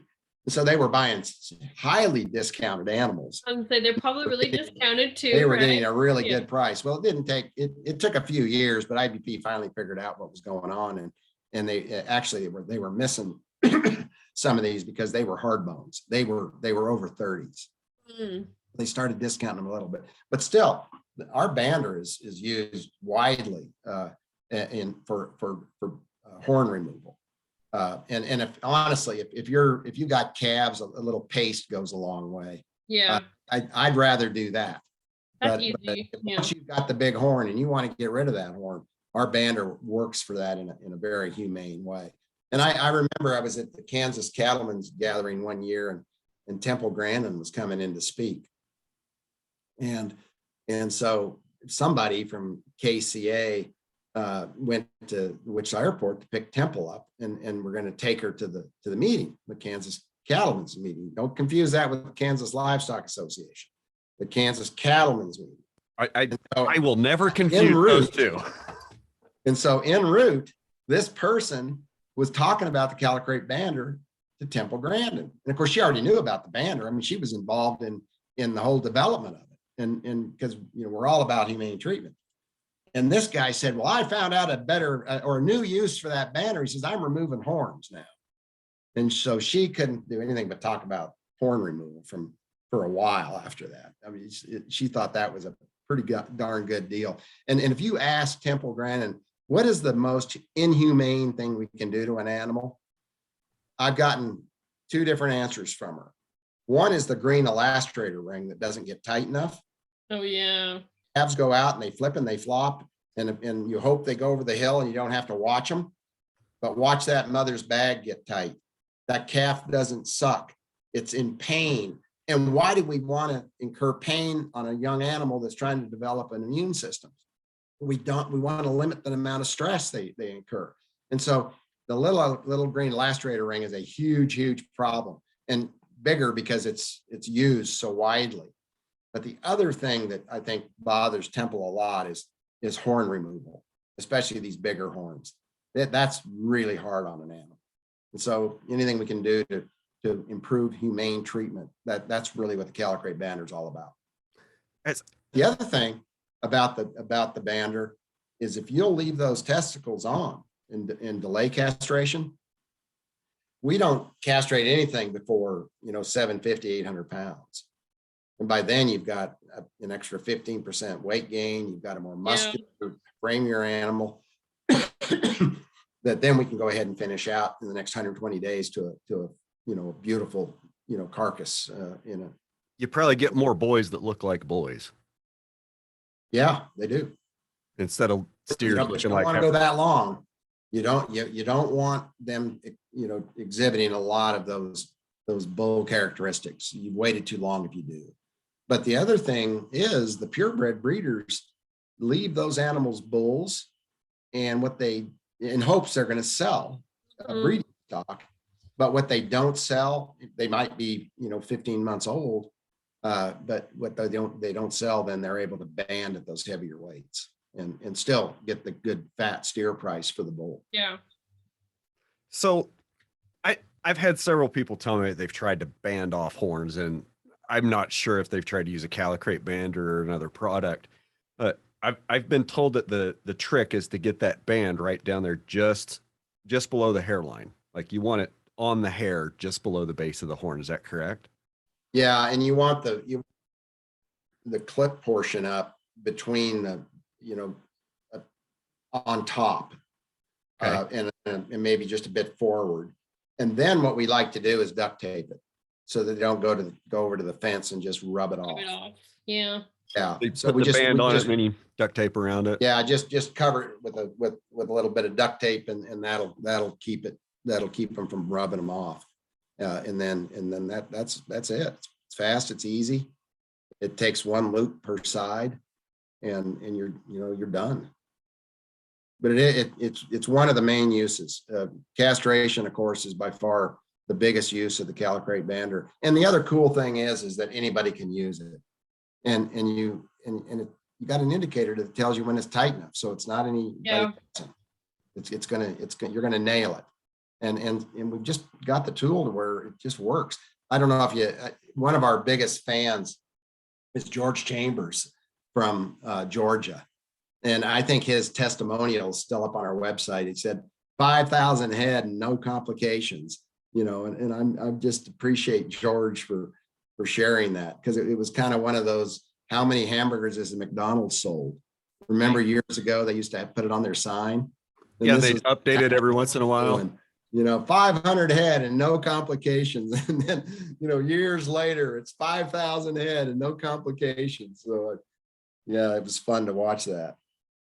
But yeah, that bander sells in 23 countries around the world. It employs around 50 people in the St. Francis, Kansas community. Everything's made in St. Francis. So So, yeah. Oh, if you've got For our 50 community. working at the Bander, how many do you have at Ranch Foods Direct? We've got 30 people in Colorado Springs that work at Ranch Foods Direct, from meat cutters to retail staff. So you're about 80 people. So you're under the presidential suggestion that every employer with over 100 employees mandate vaccinations, huh? 400 You know now? what? I'm going to be really close when you add in my feedlot Yeah. cattle company staff. So the next question is are you gonna give people the choice, or are you gonna force them? I am not gonna mandate the vaccine. I figured that was probably a pretty stupid question. I'm not gonna do it. But you know, as cattle producers and livestock producers, we know the importance of vaccinations. We know Absolutely. the vaccines work. You know, if you're going to use our Bander, we highly recommend that you use a tetanus vaccine, like the Mhm. vaccinate, the black leg tetanus combination, because you know it can be bad. You know, if they get tetanus, and we know these vaccines work. So you know, myself personally, I was one of the first guys to get vaccinated, and I've had my boost, I had my regular vaccination, and I'm set up for a booster shot on the, you know, in November. So I believe in the vaccinations, but I am not going to mandate that our employees get vaccinated. So far, we've been in great shape. We have good social distancing in our plant. We don't have anybody standing shoulder to shoulder. You know, we've been lucky. We've been really lucky. We haven't completely avoided it, but we haven't not had a bad outcome yet. Are you having trouble finding workers right now like everybody else, or you pretty good? Absolutely. It's very difficult to find skilled meat cutters. And so one of the things, you know, I'm speaking to you tonight from Great Falls, Montana, just the night before the Montana Farmers Union annual meeting. And we sold our mobile slaughter unit to the Montana group up here. And the purpose of that is going to be to train butchers and slaughter people. The Northern Montana College, which is under the MSU, the Montana State University system, are going to develop a curriculum to teach butchering and meat cutting.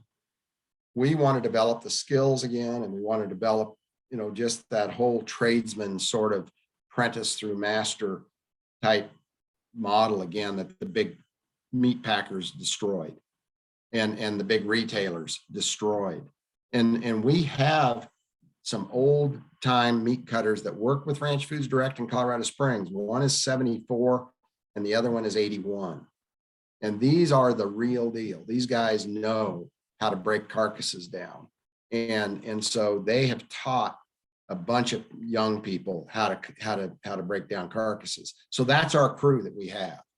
And then every now and then one of them will leave and open up a meat market like Drew Hicks did in Great Falls, right here, the central meat market in Great Falls. Drew learned how to cut meat at Ranch Foods Direct. And we've got Max Vivedo that graduated from Colorado College with a super high expensive, you know, bachelor's degree. And all he wants to do is be a meat cutter. Not all he wants to do. It's awesome. I mean, we taught him how to cut meat, and then he went to Europe to learn charcuterie. I mean, it is it's a wonderful profession. And I remember when I was working in the grocery store as a kid, where we talked about, we broke carcasses down for the meat market there. The guy that ran the meat market, you know, I was 16 years old and I just got my driver's license. Manager of the meat market just comes up to me, pitches me a set of keys. It's the keys to his brand new 4-wheel drive Ford pickup. It's one of those tall ones, you know. And I look at him like, he must be crazy. I just got my license. You're not going to let me drive your new pickup. And he did. He almost had to make me get in it. And I drove it down to Kittredge, 3 miles down the canyon and back again to the store. And I got out and I was just unbelievable. It smelled like a new pickup. And I just, you know, I couldn't believe he let me do that. But the point I'm making is the meat market manager was able to buy a new pickup. And he lived in a house that he owned. Now, what can we say about IBP's workers? How many of those guys are driving new vehicles and living in a house that they own? Well, 7 of them might be living in a house that they rent. No, I- they I- rent that trailer house. I have friends Yeah. who live, they're managers at feedlots and packers, and I'll go out to eat with them, and they're so worried about a $12 burger, or they can't make rent, and it's really sad that they're these managers and these very successful corporations, but they're not successful, and that makes me so angry. We have a fast food model in Colorado Springs called Drifters Hamburgers. Mm-hmm. Model is they serve our beef, and they use a wheat Montana bun, and it's everything. The food there is crazy good, and it's based on this kind of In-N-Out burger type concept. Yeah. But the price is very competitive. They're going to be basically the same price relatively compared to In-N-Out, which is new now to our area. But Drifters has the best hamburger by far. And what is really important to know about Drifters is their workers are paid a fair wage. In fact, I was there last Friday, and we were just talking about much of what we're talking about right now about labor and treating workers fairly. Every person in the kitchen in that fast food hamburger place, every single person in the kitchen owned their own home.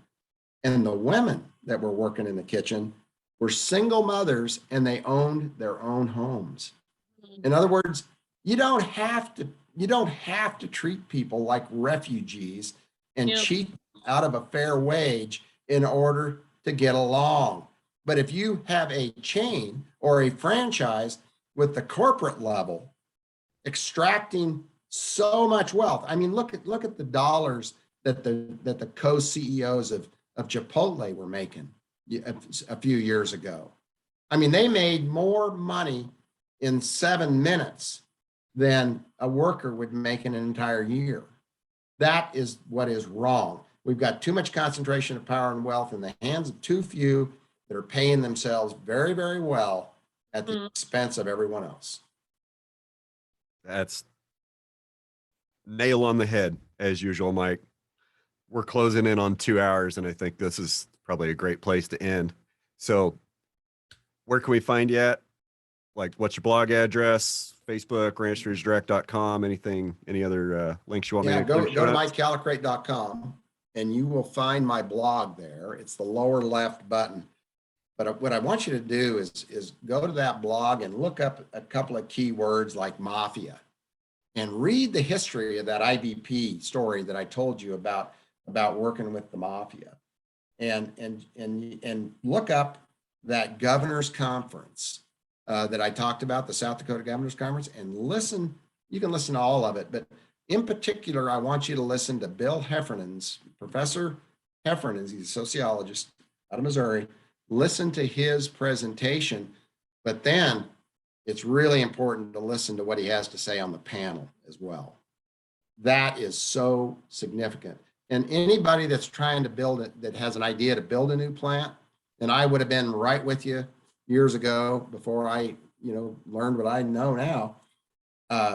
You got to hear this. You got to hear this. IBP wasn't even big enough. And I think about IBP not being big enough. How about in the beer business? How about New Belgium in Fort Collins, Colorado, an employee-owned brewery that expanded to Asheville, North Carolina? Unbelievable business in great beer. They were literally forced to sell. Are they Coors now? Yeah, they were. They weren't bought by InBev or South African. That merger that occurred, they weren't bought. They were bought by one of the top 5 or whatever brewers in the world. But they could not compete in that conglomerate market, in that multinational brewing type environment. They couldn't do it. And so it was in the workers' best interests to sell. But wouldn't it have been better to become that regional butcher or that regional brewer? Yes. Had they stayed in Fort Collins and just focused strictly on the Colorado market, maybe Cheyenne, Wyoming a little bit, but in their region, I think it would have been better. But the other thing that killed the brewers is when Hickenlooper, Senator Hickenlooper, when he was governor, signed a bill giving the big box stores the ability to sell high percentage liquor and beer. That was death. That was death to the craft brewer. And so that all fed into it as well. But this is all very, very relative to what's going on in the beef industry. So we need to develop our own pathways to the consumer that are safe and separate of what exists today. And that's all better future that we can all really hope for. Yep. Oh, CK, did we forget anything today? No, I was just gonna say, now I'm not gonna complain when I go to a grocery store and they don't sell beer or liquor. Well, Mike, thanks for joining us. We really appreciate the time you've given us this evening, and hope you have a good day tomorrow up there in Montana. Yes. All right. Well, thanks for the opportunity, guys. Always a pleasure. See you. Bye. Bye, everybody.